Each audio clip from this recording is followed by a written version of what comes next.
우리가 창세기에서 아는 아브라함은 복의 근원이고 축복의 통로, 믿음의 조상, 하나님의 친구, 끈질긴 중보 기도자, 이런 모습으로 많이 나타나 있습니다. 그리고 우리가 그렇게 많이 알고 있습니다.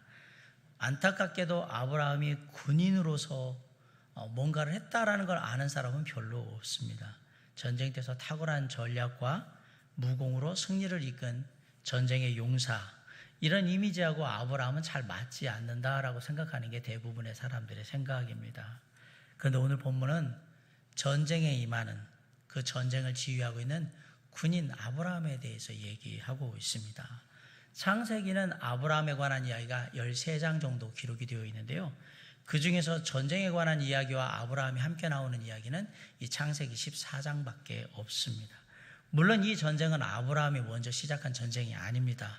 처음에는 아브라함과 전혀 무관했는데요, 조카 롯이 사로잡혀 가게 됨으로 말미암아서 아브라함이 어쩔 수 없이 이 전쟁에 개입하게 된 그런 형상이 되었습니다. 물론 구약에 나와 있는 모든 전쟁들은 대부분이 다 단순히 그냥 사람과 사람 사이의 그런 다툼이 아니라는 걸 우리가 기억해야 합니다. 이 전쟁은 하나님께서 아브라함을 통해 이루고자 하는 구속의 역사를 하나님께서 이루고자 하실 때에 그것을 방해하는 사단 마귀가 어떻게 하나님의 약속의 땅, 하나님이 말씀하신 그곳에 침입해 들어오는지, 힘들게 만드는지를 알려주는 귀한 영적인 의미를 가지고 있어요.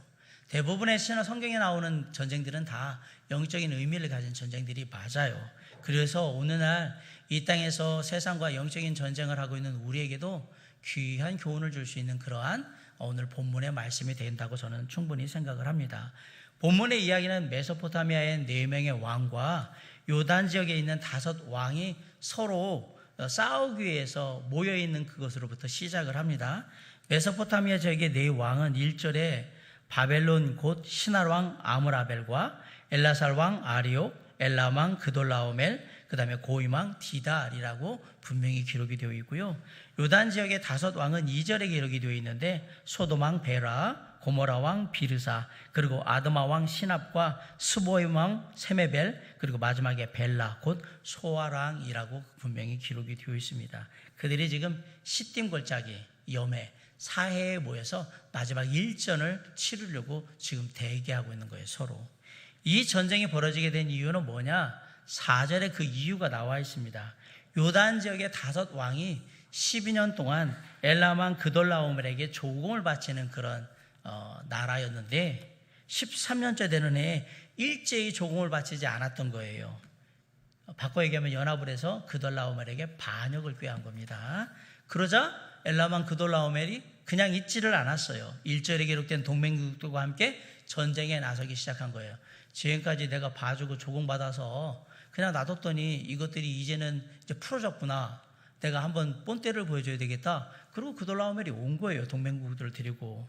그돌라오멜의 연합군은 5절에서 7절에 묘사된 것처럼 요단 지역으로 들어오는 길에 르바와 수스와 엠족속과 호리족속을 다 진압을 하고요, 아멜렉과 아모리 족속의 땅도 쑥대밭으로 만들어버립니다. 바꿔 얘기하면 이 그돌라오멜의 연합군이 얼마나 막강한 전투력을 가진 군대였는가를 미루어 짐작할 수 있도록 지금 얘기를 하고 있는 거예요. 마침내 그 막강한 그돌라오멜과 연합군이 요단의 5 왕들이 있는 시딤 골짜기에 오게 된 거예요. 8절에 보면 소돔 왕과 고모라 왕과 아드마 왕과 스보임 왕과 벨라고 소아랑이 나와서 시딤 골짜기에서 그들과 전쟁을 하기 위하여 진을 쳤더니 엘람 왕 그돌라오멜과 고임 왕 디달과 신할 왕 아므라벨과 엘라살 왕 아리옥 4왕이 곧 그 5 왕과 맞서니라 라고 8절로 9절에 말씀하고 있어요. 이들의 전쟁을 9절에서는 서로 맞섰다라고 표현을 하고 있는데, 그냥 맞섰다라는 짧은 말로 넘어가기에는 너무나 큰 게 그 안에 담겨 있는 거예요. 서로 대치를 하면서 전쟁을 했다는 얘기거든요. 이거는 수많은 사람들이 죽어가는 전쟁입니다. 그냥 맞선이라 그러니까 그냥 가만히 있었던 게 아니라 전쟁을 했다는 얘기거든요. 살벌한 전쟁인 거예요. 서로의 목숨을 빼앗는. 그리고 이 전쟁은 메소포타미아의 4왕이 완전하게 승리를 하는 그러한 전쟁으로 끝나게 됩니다. 소돔과 고모라 왕의 군대는 패해서 시딤 골짜기로 도망을 가는데 거기에 역청의 구덩이가 많아가지고 거기에 빠지게 되고, 그러다 보니까 도망을 빨리 못 가서 다 또 죽게 되고, 일부는 또 산으로 도망하고 막 그런 상황이 된 거예요. 이 메소포타미아의 네 왕은 소돔과 고모라의 모든 재물과 신양을 다 약탈했고요, 사람들을 이제 포로로 끌고 가게 됩니다. 그 와중에 소돔에 살고 있던 아브라함의 조카 롯도 포로로 끌려가게 됐다라는 사실이. 12절에 한번 읽어볼까요?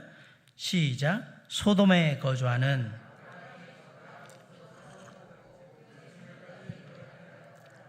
소돔에 거주하는 아브라함의 조카 롯도 사로잡혔고 재물까지 다 노략을 당했다라고 됐어요. 흥미로운 것은 롯이 아브라함과 헤어져서 요단 지역에 들어올 때에 처음부터 바로 소돔으로 들어온 게 아닙니다. 여러 도시를 이렇게 돌게 되거든요. 그러다가 나중에 소돔 가까이 있게 돼요. 그런데 언젠가부터는 소돔 안에 거주를 하게 되는 거예요. 롯의 이런 모습이 우리가 세상에서 살아가는 세상적인 그리스도인의 전형적인 모습이에요. 처음엔 세상에 언저리에 있다가 조금씩 안으로 들어다가 이제 나중에 시간이 되면 세상 안에서 내가 불신자인지 믿는 자인지 구분이 안 될 정도로 그렇게 살고 있는 모습이 바로 이 롯의 모습이라고 생각하면 됩니다. 롯은 하나님을 향한 믿음이 아니라 눈에 보이는 대로 모든 것을 선택하고 결정했던 사람이거든요. 종교적으로 본다면 예배에는 참석하고 있지만 그 삶의 가치에는 하나님의 가치가 살아있는 게 아니라 세상의 가치가 그대로 살아서 세상의 것이 가장 중요한 삶을 살고 있는 사람, 이런 모습이 바로 이 롯의 모습이라고 생각하시면 돼요. 이제 완전히 하나님이 약속하신 땅을 떠나서 죄악된 세상 속에 푹 들어가서 살고 있었던 롯인데 그 롯이 안타깝게도 포로로 끌려가게 됐네요. 그런 상태가 된 거예요. 그럼 어디서 이런 일이 벌어진 거냐?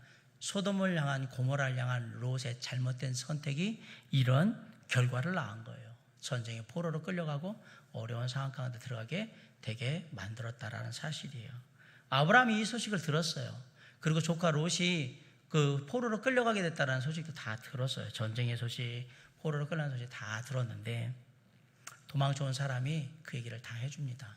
아마도 이 도망쳐온 사람이 아브라함과 롯의 관계를 알고 있는 사람인 것 같아요. 가까운 사람이든지 아니면 롯의 집에 있던 하인이었든지 아니면 뭐 롯에게서 같이 일했던 목자였든지 누군지는 모르겠지만 아무튼 아브라함에게 조카 롯의 관계를 알고 있어서 그 상세하게 조카 롯이 이렇게 해서 끌려가게 됐습니다라고 얘기를 해주게 된 겁니다. 그때 아브라함은 아모리 족속의 마므레의 상수리 숲을 근처에 살고 있었다라고 성경은 얘기하거든요. 아브라함은 거기 살면서 원주민인 마므레와 그의 형제 에스골, 아넬과 동맹을 맺고 있었어요. 그래서 아브라함은 평안하게 살고 있었어요. 아브라함은 자신이 평안하게 살 수 있는 모든 필요한 조치를 이미 다 해놨던 거예요. 여러분이 잘 알지만 아브라함은 결코 호전적인 사람이 아닙니다. 먼저 누구를 뭐 죽이려고 하거나 전쟁을 하거나 이런 스타일의 사람은 아닙니다. 우리가 영적 전쟁을 한다고 할 때 우리가 영적 전쟁을 합니다. 그러면 아무하거나 아무렇게나 막 싸우는 것을 영적 전쟁이라고 얘기를 하지는 않습니다. 오직 우리가 싸울 때는 하나님의 영광을 위해서만 싸우는 거거든요. 그게 영적인 전쟁이에요.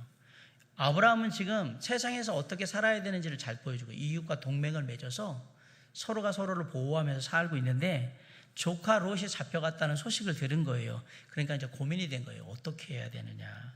그런데 롯을 구출하기 위해서는 막대한 대가를 지불해야 되는 상황인 거예요. 우리가 성경을 이해할 때 아브라함이 318명의 사병들을 데리고 가서 롯을 구출해 왔다 이런 식으로만 자꾸 생각을 하는데 이게 지금 동네 깡패들한테 잡혀있는 롯을 데리고 오는 게 아닙니다. 성경을 그렇게 단순하게 보시면 안 된다고 제가 늘 얘기를 드리는 건 상대는 막강한 전력을 소유한 연합군입니다. 그돌라오멜의 이 연합군은 앞에 있는 모든 그 제적들을 다 완전히 멸망시켰던 파괴시켰던 그런 막강한 군대란 말이에요. 이 그돌라오멜의 군대는 그 당시 고대 중군동에서는 가장 강력한 군대였던 거예요. 그런 군대가 지금 누구를 잡고 있는 거냐면 롯을 잡고 있는 거예요. 웬만한 전력으로는 이 연합군을 이길 수가 없습니다. 그런 연합군을 상대로 아브라함이 싸운다는 것은 그냥 세상 말로 하면 그냥 계란으로 바위치기 하는 거고 다윗과 골리앗 싸움하는 것이 그렇게 보이는 거죠. 섣불리 덤볐다가는 아브라함의 목숨도 보존하지 못할 뿐만 아니라 아브라함의 식솔들 그 가진 모든 것 다 빼앗기고 다 망가질 수 있는 그런 상황에서 지금 이걸 해야 하는 거예요. 이런 상황에서 마음이 아프지만 아브라함이 조카 롯을 구출하지 않는다, 난 못하겠다라고 한다고 해서 그 누구도 아브라함을 비난할 수 없어요. 왜? 상황이 상황인지라 이거는 아브라함이 나간다고도 해결이 안 돼, 구할 수가 없어, 이런 상황이기 때문에 안 나가도 되는 상황인 거예요. 그리고 여러분 잘 아시지만 사실 아브라함은 롯에게 할 만큼 다 했어요. 먼저 가나안 땅에 약속의 땅을 선택하라고 할 때 네가 먼저 해라라고 해가지고 선택할 수 있는 권한도 줬어요. 그리고 롯이 선택을 했고요. 스스로 욕심을 따라서 아브라함을 떠난 것도 롯이었습니다. 이런 사실을 다 안다면 누구나 아브라함에게 욕 안 해요. 아브라함에게 그렇게 된 건 안타깝지만 이거 뭐 네가 갈 수 있는 상황도 아니고 네가 할 만큼 다 했으니까 너는 안 해도 돼, 이렇게 얘기할 거란 말입니다. 그리고 아까 얘기했지만 뭘 상대하기에는 상대가 너무 강해요. 그리고 상황도 너무 안 좋아요. 그러면 안 해도 괜찮습니다. 그럼에도 불구하고 아브라함이 조카 롯을 구하러 갑니다. 14절 한번 읽어볼까요? 자, 시작. 아브라함이 그의 조카가 사로잡혔음을 듣고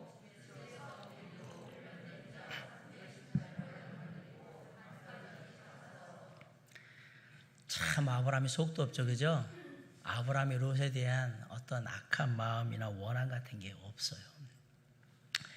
아브라함이 만약 우리 같았으면 젊은 놈이 말이야 그동안 그렇게 까불고 그냥 그러더니 아주 호되게 한번 당하는구만, 잘 됐네, 이렇게 하지 않았고 괘씸한 놈 같으니라고 어린이 먼저 배려를 하면 말이야, 배려하는 마음이 있어 세상에서 그렇게 살면 안 되지, 배려도 하고 그래야 돼. 눈꽃만큼도 배려하는 마음도 없고 그냥 자기 좋은 거 돈만 알아가지고 그러더니 아주 잘 됐다, 그냥 쌤통이다, 어디 크게 한번 당해봐라, 이렇게도 하지 않았다는 얘기입니다.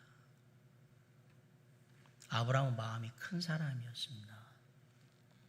아브라함은 하나님께서 복의 근원으로 축복의 통로가 되라고 하나님의 약속이 있던 가나안에 부르신 그 부르심에 지금 최선을 다해서 순종하고 있는 거예요. 이게 지금 어디서 일어난 일이라고? 롯에게 일어난 일이거든요. 롯도 하나님을 통해서 축복받아야 되는 존재이기 때문에 하나님께서 말씀하시는 복의 근원, 축복의 통로로서 조카 롯에게도 그것을 전해줘야 돼. 지금 조카 롯이 그런 상황이 아니니까 아브라함은 여기에 지금 개입을 하고 있는 거예요. 물론 많이 두려웠을 거예요. 하지만 전능하신 하나님의 능력을 의지하고 용기를 내서 롯을 구하러 가게 되는 거예요. 조카 롯과 그 집의 식솔들, 거기에 딸린 모든 사람들에게 복의 근원, 축복의 통로가 되라는 하나님의 약속의 말씀대로 하기 위해서 아브라함은 개인적인 안위를 포기했던 겁니다. 그리고 이제 자신의 집에서 훈련한 사병 318명을 데리고 롯을 구출하기 위해서 가는 거예요. 아브라함이 그의 조카가 사로잡혔음을 듣고 집에서 길리고 훈련된 자 318명을 거느리고 단까지 쫓아갔다. 여기서 생각해 보니까 아브라함이요, 하나님을 신실하게 믿는 사람인 건 분명한데 동시에 적대적인 세상의 환경에 어떻게 하면 우리가 끝까지 살아남을 수 있는가에 대한 것들을 잘 대비하고 있었던 것을 보게 됩니다. 만일을 대비해서 이미 사병을 318명이나 훈련하고 있다는 것이 그걸 증명합니다. 예전에 하나님만 믿는다고, 하나님을 의지하고 하나님께서 하나님의 일을 하는 사람은 보호하신다고 그러면서 어떤 목사님들이 교회 차량 보험을 무보험으로 운전하신 경우가 있어요. 아주 옛날 얘기입니다. 하나님께서는 하나님의 사람들을 지키신다, 보험 안 들어도 사고 안 나게 하실 거고 다 지켜주실 거라. 근데 거기에 반대로 그렇게 하면 안 된다, 만일에도 이러다가 사람이 하는 일이기 때문에 실수가 있을 수 있고 문제가 있을 수 있는데 그러다가 사고 나면 큰일 나니까 보험을 들어라. 이 두 가지 의견이 나눴던 때가 있어요. 근데 그분들은 아니다, 하나님이 하나님의 교회를 지키시고 성도들을 지키실 거다, 늘 그렇게 할 거다, 그렇게 했다가 교통사고 났어요. 인쇄사고도 들었고. 교회가 어떻게 됐을 것 같습니까?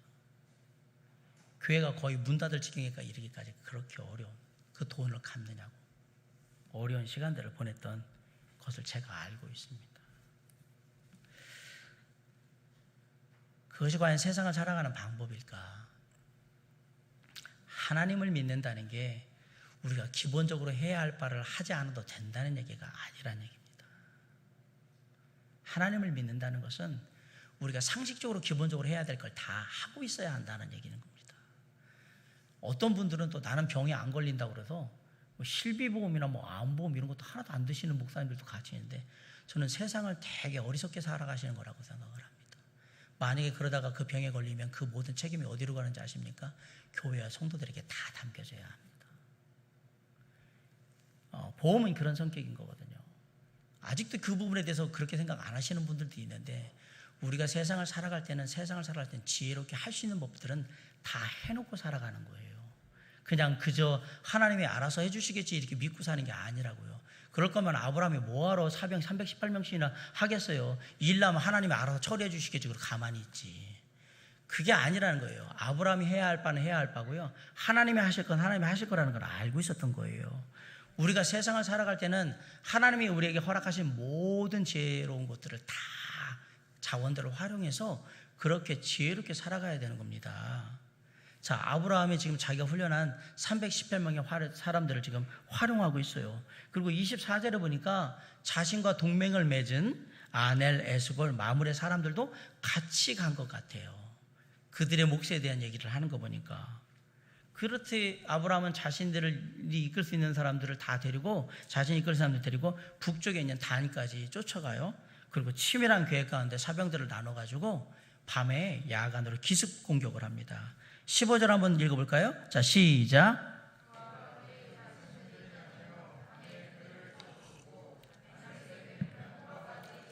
16절.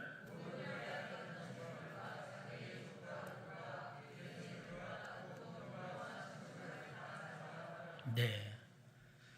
비록 적은 수지만 한밤중에 기습 공격을 했는데, 아마도 연합군에서는 우리가 이러고 있는데 누가 우리를 공격해? 라고 생각해서 되게 이렇게 아니하게 생각했던 것 같아요. 일순간에 혼란에 빠지고 두려워진 거예요. 그리고 속절없이 무너지게 됩니다. 그래서 다메섹의 왼쪽인 호박까지 적들을 몰아냈고, 모든 빼앗겼던 재물과 자기의 조카 롯과 그의 재물과 또 부녀와 친척을 다 찾아왔다라고 되어 있습니다. 우리가 영적인 전쟁을 하게 될 때요, 우리가 상대하는 적은 바보가 아닙니다. 예수님이 이 세대의 아들들, 즉 세상의 사람들이 빛의 아들들, 즉 믿는 사람들보다 더 지혜롭다고 분명히 말씀하셨습니다. 우리는 스스로 준비하고 하나님께서 허락하신 많은 것들을 지혜롭게 다 활용할 필요가 있습니다. 마태복음 10장 16절에 보면 주님이 이렇게 얘기했어요. 보라, 내가 너희를 보냄이 양을 이리 가운데로 보낸 것 같도다. 그러므로 너희는 뱀같이 지혜롭고 비둘기같이 순결하라고 분명히 말씀하셨어요. 하나님은 이런 것들을 사용하셔서 우리가 싸우게 하시는 거예요. 스포츠팀 속에 요즘 프로스포츠팀에 새로운 직책이 하나 다 있어요. 그게 뭐냐면 전력 분석관이라는 직책이 있어요. 이 사람은 뭐 하는 거냐면 경기 때마다 상대팀 할 팀들을 다 보고요. 프로야구도 축구도 다 있어요. 그래서 이 상대팀이 어디가 강점이고 어디가 약점이고 지금 상대팀의 어떤 선수는 컨디션이 어떤지를 다 확인을 하고 이 팀은 어떤 전술을 많이 쓰고 또 어떤 때에 문제가 많고 이걸 다 알아와가지고 뭐 하는 거냐면 우리 팀에게 얘기를 해주는 거예요. 그래서 우리가 거기에 맞는 대응할 수 있는 전술을 짤 수 있도록 이렇게 해준 사람이 전력 분석관이에요. 그럼 전력 분석관이 왜 필요하냐? 이기기 위해서 필요한 겁니다. 세상에서도 싸움에서 이기기 위해서 이렇게 지혜롭게 하고 있는데 하물며 이 전쟁은 그냥 전쟁이 아닙니다. 세상도 이렇게 지혜로운데 우리가 어리석어서 해야 되겠느냐라는 얘기를 드리는 거예요. 우리의 영적인 전쟁은요, 하나님의 나라와 세상과의 싸움이에요. 쉽게 얘기해 드리면 하나님의 뜻을 이루고자 하는 것과 세상에서 그것을 무너뜨리고 세상의 것들로 이루고자 하는 그것과 계속 싸우고 있는 거거든요. 이런 중차대한 전쟁을 이루려면 우리가 가진 모든 것들을 다 활용을 해야 되고 거기에 상상력도 있어야 되고요. 창의력도 있고 순간순간 아주 지혜롭게 발빠르게 대처를 해서 이것을 이겨나가야 되는 거예요. 그런데 오늘 아브라함과 이 연합군의 전쟁이 보면 이상한 점이 하나가 있어요. 정말 아브라함의 전력이 이 그돌라오멜 연합군을 이길 만한 그러한 전력이었느냐라고 묻는 겁니다. 아무리 사병인 318명이 일당백의 용사라 할지라도 과연 그돌라오멜의 연합군을 이길 수 있었겠느냐라는 사실이에요. 상식적으로. 그돌라오멜의 연합군은 전문적으로 전쟁을 하는 군사들이고요. 아브라함의 사병들은 아마추어인 거예요. 어떻게 아마추어가 프로들을 이겨요? 그것도 숫자가 훨씬 더 많은데. 아무리 이들이 안이하게 있었다 한들 이길 수 있냔 말이에요. 여러분이 생각할 때는 이길 수 있을 거라고 생각을 하십니까? 상식적으로 몇 번을 생각해보고 생각해봐도 이건 승산이 없는 전쟁입니다. 이길 수 없는 전쟁입니다. 아무리 애써도 이건 안 됩니다. 아마추어와 프로는 실력차가 분명하거든요. 그런데 우리가 생각하지 못한 게 여기 한 가지가 있어요. 사사기 7장에 보면 사사 기드온이 미디안과 아말렉 연합군과 싸우는 모습이 나와요. 그때 그 전쟁을 승리로 이끈 이스라엘 군사들의 숫자는 몇 명이었습니까? 몇 명? 몇 명? 몇 명?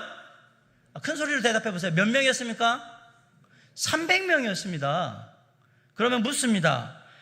미디안 아말렉 연합군은 몇 명이었을까요? 잘 기억이 안 나시죠? 물론 기억이 안 날 거예요. 13만 5천 명이었습니다. 기드온의 군사는 300명이었고 기드온이 싸워야 될 상대인 미디안 아말렉 연합군은 13만 5천 명이에요. 450배예요. 이게 300명의 일당백 하면 3만 명이잖아요. 못 이겨요 이거. 일당백으로 되는 게 아니에요. 일당 1000원 해야 돼. 한 사람이 1000명 이겨야 이거 이길 수 있어요. 한 사람이 어떻게 1000명을 이겨요? 일당 100도 힘들어 죽겠는데 안 되잖아요. 그런데 하나님께서 이스라엘 군사 300명으로 이 13만 5천 명의 군사들을 완전히 괴멸을 시키는데 300명 중에 한 명도 죽질 않았어요. 완벽하게 승리를 거둡니다. 누가 그렇게 하셨습니까?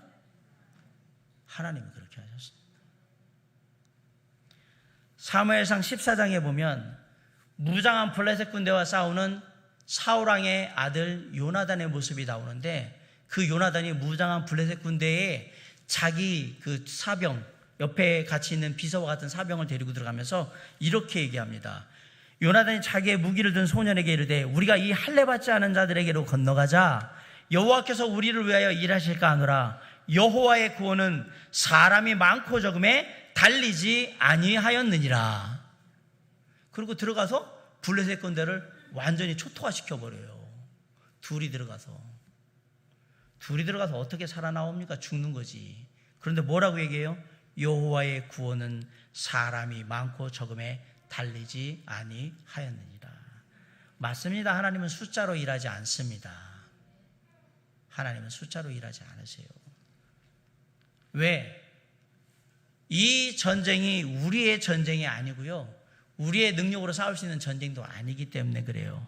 사실상 우리가 영적인 전쟁을 할 때 우리와 상대하는 상대는 우리와 비교도 할 수 없는 그러한 전력을 가진 상대예요. 사도 바울이 우리가 누구와 상대해야 되는지 정확하게 얘기했는데 에베소 6장 12절에서 이렇게 얘기했어요. 우리의 씨름은 혈과 육을 상대하는 것이 아니오 통치자들과 권세들과 이 어둠의 세상 주관자들과 하늘에 있는 악의 영들을 상대함이라. 우리의 상대가 누군지 분명히 얘기해 줬어요. 그러니까 우리는 영적 전쟁을 할 때 상대편을 너무 과소평가하면 안 됩니다. 이들의 힘을 결코 과소평가하면 안 됩니다. 우리는 이들을 우리 스스로 1대1로 해서는 절대로 못 이깁니다. 이길 수가 없어요. 그래서 우리는 절대적으로 하나님을 의지하는 것입니다. 우리의 상대가 우리가 1대1로 상대하기에는 비교도 할 수 없을 강한 상대이기 때문에 우리는 절대적으로 우리의 하나님을 의지하고 싸워야 한다라는 사실이에요. 여호수아가 이스라엘 백성들과 함께 난공불락의 초롱성 여리고성을 정복하려고 했을 때 한 게 뭐예요? 오직 하나님의 말씀을 의지해서 성을 돌았던 거잖아요. 그리고 결국은 무너뜨렸잖아요. 10대 목동 다윗이 수많은 이스라엘 군사들이 나서지 못하는 그 전쟁터에서 블레셋의 불패의 전사요 거인이었던 골리앗을 맞서 싸울 때 다윗이 했던 일은 딱 하나밖에 없어요. 나는 하나님을 믿고 하나님의 이름을 들고 나아가서 싸우리라. 그리고 어떻게 했습니까? 골리앗을 죽이지 않습니까? 골리앗을 칼을 빼들어서 골리앗을 죽여버려요. 하나님을 의지함으로. 기드온은 300용사를 가지고 어떻게 미디안 아말렉의 연합군 13만 5천 명을 이길 수 있었습니까? 하나님을 의지함으로 하나님께서 일하셨기 때문에 그 승리를 이룰 수 있었던 겁니다. 여러분, 역대상 20장에 보면 아람의 연합군이 남유다를 침공해 오게 됩니다. 그때 여호수아 왕, 남유다의 여호사밧 왕이 있었는데 그 여호사밧 왕 옆에는 영적인 멘토인 야하시엘이라는 사람이 있었어요. 그 야하시엘이 여호사밧 왕과 이스라엘 백성들에게 이렇게 외칩니다. 역대하 20장 15절에 보면 야하시엘이 이르되 온 유다와 예루살렘 주민과 여호사밧 왕이여 들을지어다. 여호와께서 이같이 너에게 말씀하시기를 너희는 이 큰 무리로 말미암아 두려워하거나 놀라지 말라. 이 전쟁은 너희에게 속한 것이 아니요 하나님께 속한 것이니라. 누가 하셨어요? 하나님이 하셨어요. 여호사밧 왕과 이스라엘 백성들은 아무것도 안 하고 승리를 해요. 이 고백이 그대로 이루어져요. 맞습니다. 믿는 자의 전쟁은 하나님께 속한 것이고 그 전쟁의 성패는 군사의 많고 적음에 달려있지 않다라는 사실입니다. 오직 우리가 할 일이 뭐냐? 우리 하나님을 철저하게 믿고 신뢰함으로 하나님을 향해 기도하고 하나님과 함께 최선을 다해서 지혜롭게 내가 해야 할 바만 하면 된다라는 얘기예요. 나머지는 누가 하신다? 하나님이 하시는 거예요.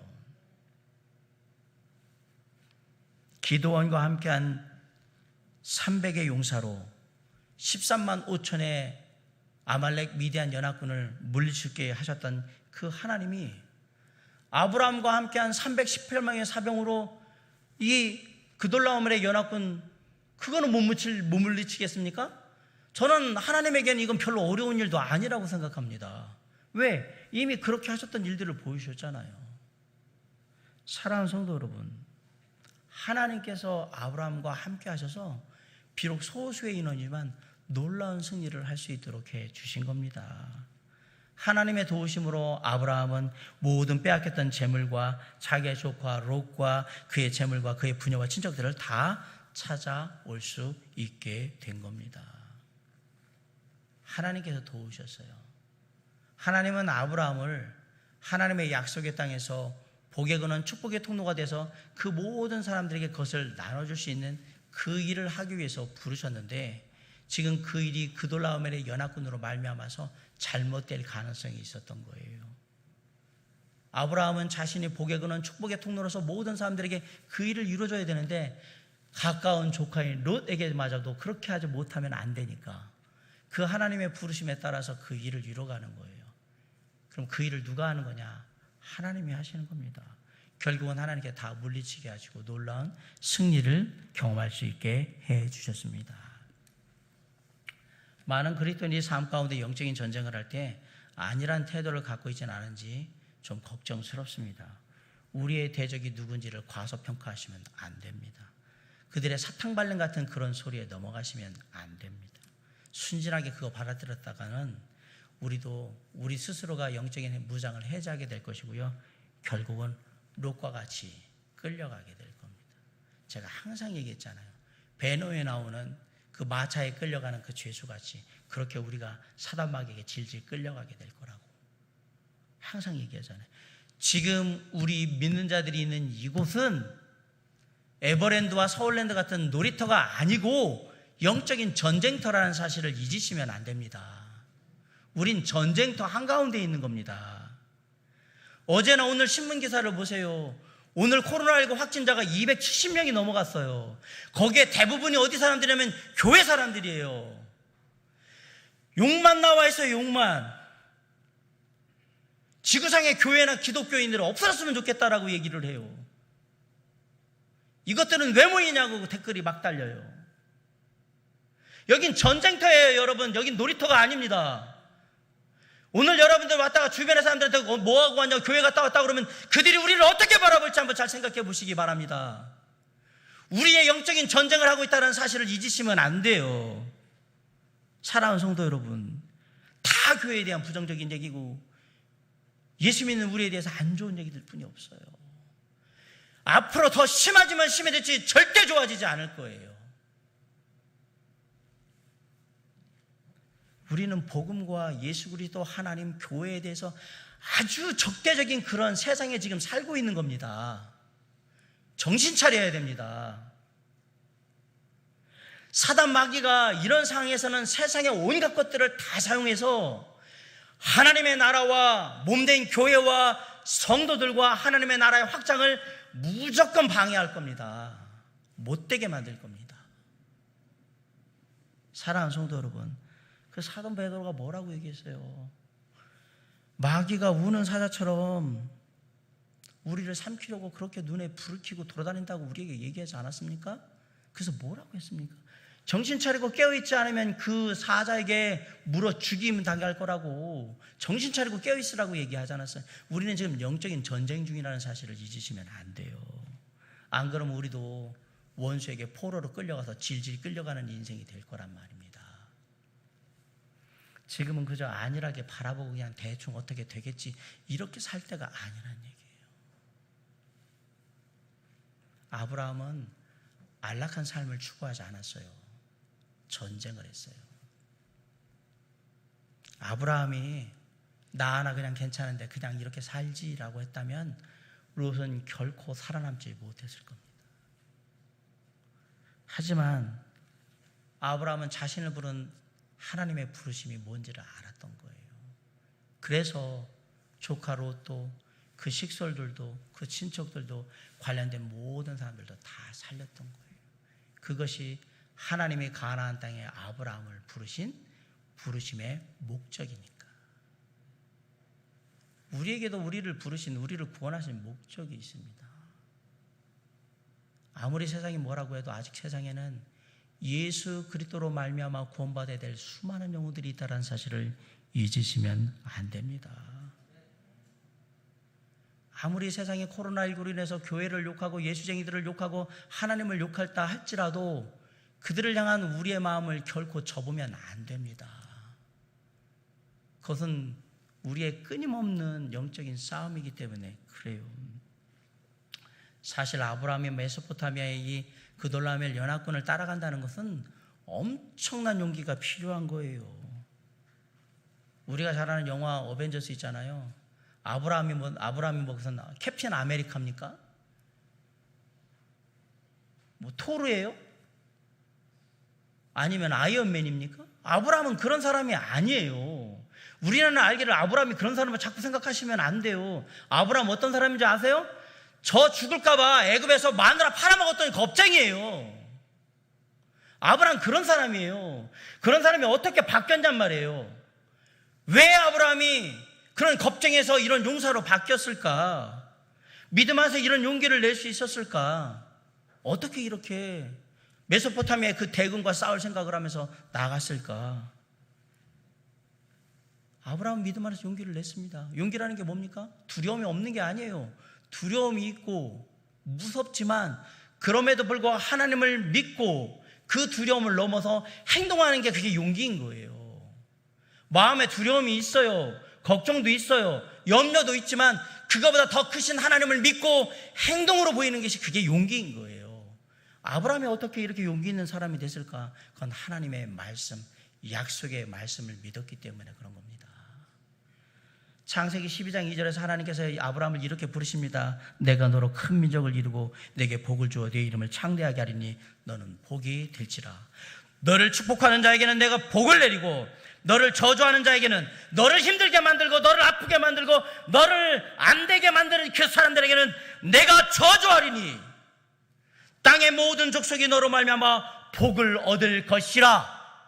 너는 나를 믿고 내가 너를 복의 근원 축복의 통로로 삼았으니 나를 믿고 행하라 라고 얘기하는 거예요.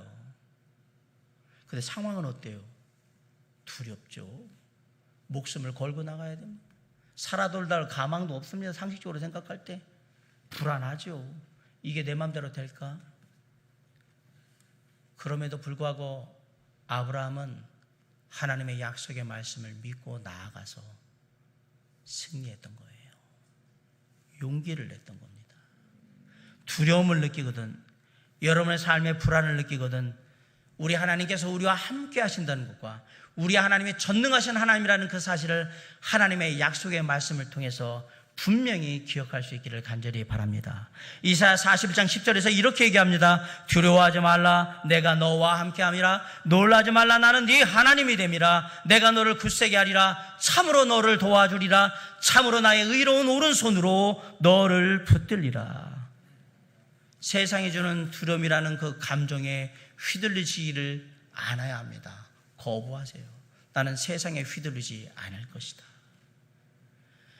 세상이 주는 두려움이 우리에게 임하게 되는 그 순간 우리는 하나님을 믿는 자지만 그때부터 아무것도 못합니다. 여러분, 고양이 앞에 쥐가 빠르지를 않아서 힘이 없어서 못 도망가는 줄 아십니까? 고양이 앞에 섰을 때에 그 두려움이 쥐를 감싸면 손발이 안 움직이는 거예요. 세상이 주는 두려움이 우리의 삶을 감싸면 아무리 우리가 하나님을 믿는 사람이지만 우리가 손발을 움직이지 못하고 그냥 그저 멍하게 세상의 포로가 되어서 끌려가게 되는 거예요. 여러분, 요즘 UFC라고 해서 격투기 있죠. 우리가 아는 권투 같은 거 보시면 상대 선수들이 이렇게 딱 모아서 심판이 놓고 자, 뭐 이건 이렇고 이렇게 할 때 심판 얘기 듣느냐? 둘 중에 하나요. 딱 눈 깔고 내리고 있든지 아니면 상대방을, 보통 대부분 어떻게 해요? 상대방을 죽일 듯이 쳐다봅니다. 눈으로 막. 왜 그럽니까? 기선을 제압하려고 하는 거예요. 바꿔 얘기하면 두려움을 심어주려고 하는 거예요. 너는 나한테 지금 게임을 하면 넌 나한테 죽었어. 네가 이기겠다고? 웃기는 소리 하지 마. 넌 나한테 죽는다. 여기서 그냥 아주 넉다운 되는 거야? 그러면서 그냥 이렇게 보는 거예요. 근데 그 눈빛을 이기지 못하고 눈 깔잖아요? 게임 끝난 거예요. 왜? 이미 마음의 두려움이, 쟤가 나를 쳐다보는데 내가 안 될 것 같아. 쟤 보는 눈빛이 너무 무서워, 두려워. 그러면 이게 아무리 훈련을 많이 해도 훈련한 대로 되지를 않아요. 근데 내가 이미 너 눈 깔았어? 그렇게 됐구나. 두렵지? 됐다. 그러면 나는 이제 자신감이 막 뿜뿜하기 때문에 가서 막 때리는 거예요. 제가 때려도 아무리 맞아도 아프질 않아요. 왜? 힘이 없거든요, 그 안에. 그러면 그냥 맞아서 KO 당하는 거예요. 두려움은 그렇게 무서운 겁니다. 세상은 우리를 그렇게 만들려고 하는 거예요. 두려워가지고 그냥 아무것도 못하고 오돌오돌 떨게 만들어. 그래가지고 시키는 대로 다 하도록 만들려고 하는 거예요. 세상이 그렇게 우리를 계속해서 겁을 주더라도 하나님을 믿고 의지함으로 용기를 내시기 바랍니다. 하나님이 우리와 함께 하십니다. 하늘과 땅의 모든 권세를 가지신 예수 그리스도께서 이 땅을 승천하시기 전에 사랑하는 자녀들에게 이렇게 약속하셨어요. 하늘과 땅의 모든 권세를 내게 주셨으니 그러므로 너희는 가서 모든 민족을 제자로 삼아 아버지와 아들과 성령의 이름으로 침례를 주고 내가 너희에게 분부한 모든 것을 가르쳐 지키게 하라. 볼지어다 내가 세상 끝날까지 너희와 항상 함께 있으리라 하시니라. 늘 우리와 함께 하신다고 약속하셨어요. 하늘과 땅의 모든 권세를 가진 그 하나님이 세상의 끝날까지, 내가 하나님의 나라에 이르는 그날까지 나와 함께 하시겠다고 약속하셨습니다. 믿으시기 바랍니다. 주님이 든든하게 있는데 뭘 겁을 냅니까? 주님이 요한복음 14장 18절에서 이렇게 또 약속하셨어요. 그럼에도 불구하고 계속 우리가 쫄을 것 같으니까, 세상에 두려워할 것 같으니까 이렇게 있어요. 내가 너희를 고아와 같이 버려두지 아니하고 너희에게로 오리라. 아멘. 우리 고아와 같이 안 버려둔다니까요. 어디 가서 얻어맞고 그렇게 있도록 두지를 않으신다고요. 하나님이 우리의 아버지 되십니다. 감히 누가 우리를 때리겠습니까? 세상이 아무리 겁줘도 네가 내 아버지가 누군지를 지금 모르니까 나한테 겁을 주는구나. 네가 겁을 상실했나 보구나. 너 우리 아버지한테 얘기하면 너 큰일 날 텐데 그냥 버팅기세요. 용기를 내시기 바랍니다. 당당히 어깨를 펴고 하나님의 사람답게 그리스도인답게 세상에서 당당하게 서세요. 지금 세상에 주눅들 때가 아니에요. 우리는 갈보리 언덕 십자가 위에서 이미 단 한 번에 영원한 승리를 이루신 우리 주 예수 그리스도와 한편이에요. 뭐가 무서워요? 그분이 영원한 승리를 이미 이루셨어요. 그분이 우리 편이에요. 뭐가 무서워요? 무서워하시면 안 돼요. 코로나19로 해서 아까 제가 말씀드린 수많은 상황들이 우리를 위축되게 만들어요. 어디 가서 예수 믿는다는 것도 제대로 못할 것 같게 만들어요. 목사인 저는 어떻겠습니까? 교회 목사는 얘기도 못합니다. 지금은 제일 눈총받는 직업이 목사예요. 여러분도 어떻겠어요? 교회는 어떻겠습니까? 세상이 우리를 겁줄 거예요. 웬만하면 그만하지. 교회 그만 다니지. 예배는 뭐 그냥 집에서 드리든지 말든지 하지. 뭐 그게 그리 신경 써. 잠깐 그렇게 그냥 하지. 계속 얘기할 거고. 이참에 그런 상식도 안 되고 그런 교회들 다 가지 말고 다 개종하라고 얘기하고 딴 거 하라고 하고 믿지 말라고 얘기하고 계속 우리를 겁줄 거예요. 그리고 가만 안 둔다고 얘기할 거고. 세상을 상대할 때 무식하게 하라는 얘기를 드리는 게 아니고요. 어리석게 마구 대들라고 얘기하는 게 아니고요. 자 보세요.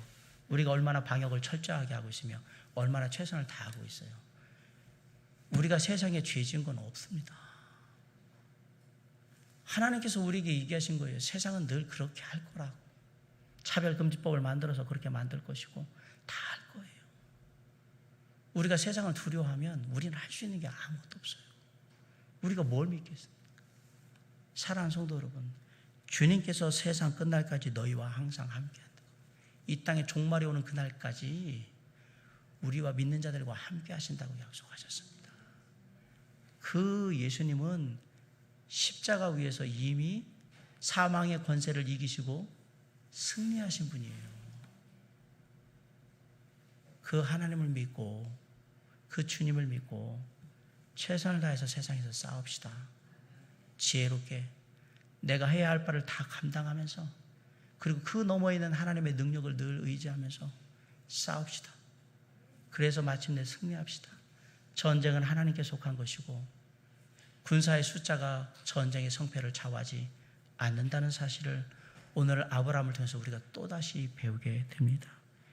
이 땅의 삶을 다하는 그날까지 오직 우리 주 예수 그리스도 하나님을 믿음으로 말미암아서 최선을 다해서 지혜롭게 담대하게 우리를 겁주는 세상과 맞서 싸움으로 말미암아서 하나님의 영광을 드러내시기를 간절히 바라고 그러한 우리의 삶이 하루하루 주님을 향해 묵묵히 이루어짐으로 마침내 하나님의 은혜와 영광이 우리의 삶에 나타나는 귀한 삶이 될 수 있기를 주님의 이름으로 간절히 축원합니다. 기도하시겠습니다.